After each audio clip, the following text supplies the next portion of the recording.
Well, News Corp is publishing Sydney's Power 100 list this Thursday, but some previous A-listers needn't bother looking for their name this year. Won't they be disappointed?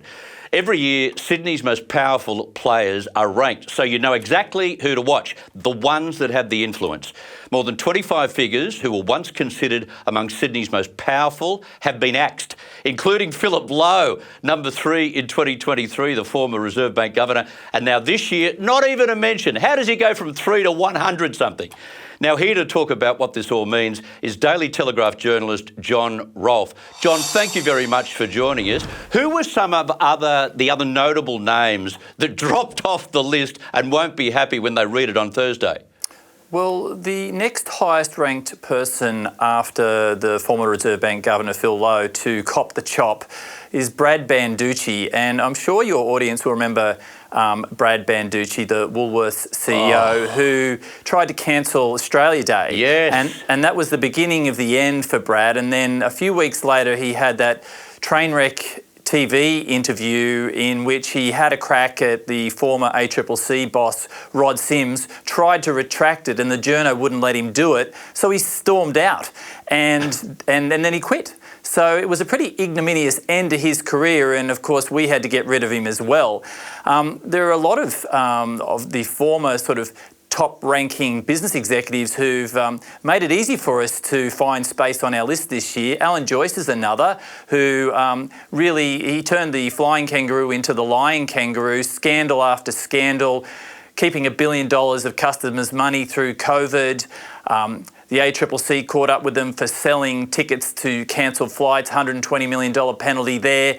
And of course, the replacement for him in the top job, Vanessa Hudson, and the board recently decided to claw back $9 million of his salary, the $24 million golden handshake. So, you know, my job of trying to find space for new entrants is often made easier by Australia's high flyers who get themselves sacked. Yes, exactly, and a lot of them in 2024 as well. Now, who decides on the rankings and what kind of criteria do you use?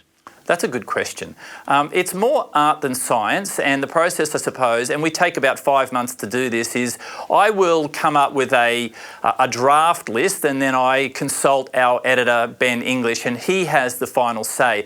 But before I go to him with that draft list, I turn to 25 or so of our expert reporters who, across their field cover the whole gamut that we want to look at in Sydney. And of course, we have the broadest church of all. We'll look at crims and we'll look at the corporate set, we'll look at sports people, and we'll look at celebrities, and then come up with a mix.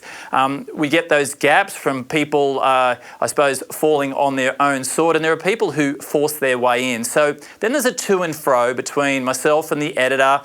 We go back and consult, and then often he makes some last-minute changes just to keep things interesting for me. And of course, there's always people who are falling off at the last minute. I mean, one of the late changes we had this year was Linda Burney and the reshuffle that Labor did, which saw us have to demote her substantially. We were already going to put her down after the failure of The Voice, but we had to put her down even further. So we're always kept on our toes. There's a lot of change. If you're standing still, you're going backwards in this city. So that's how you fall off the bottom of the list, by not doing too much or not having a crack. And really having a crack, I suppose, is the key criteria. People who are having a go, who are going outside of their comfort zone and trying to improve things, and people who matter to our readers, they are the ones who will find themselves advancing. Yeah, the people that make things happen, they're the people we want to follow.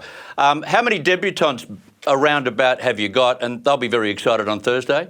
Yeah, it's between 25 and 30 new faces in the list this year. A couple of the entries have 2 people in them, so there's just over 100 people in this year's list, but we've got more women than ever before. It's the most diverse list that we've ever had.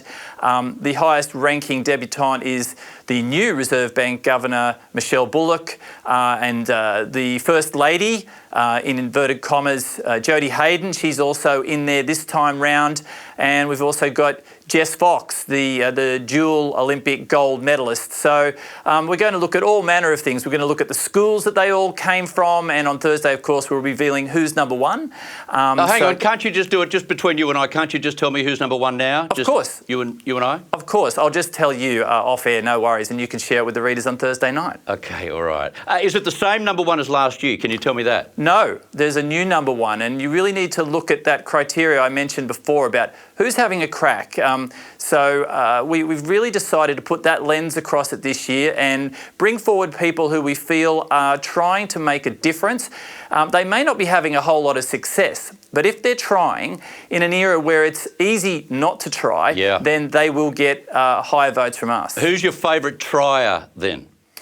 I'm a big fan of Dai Li. I like Dai Li, and I also there's another person who's was on the list before I took over editing the list, and that is Jane Liu, the Shoupo entrepreneur, fashion entrepreneur, who hid the fact from her parents that she'd quit her job in a big accountancy firm to go it alone and try and start a fashion business. It failed, but she tried and tried again, and now she's got a $100 million a year business. So I'm a big fan. Every time I talk to Jane, I learn something new, and she's willing to see herself as a role model. She says that when she was growing up, there was no one on TV that looked like her. Now she's a fixture on Shark Tank on Channel 10, and she's constantly evolving a business, and I'm a fan of hers. I'm looking forward to seeing the list on Thursday. John Rolfe, thank you very much for your time. Great to talk.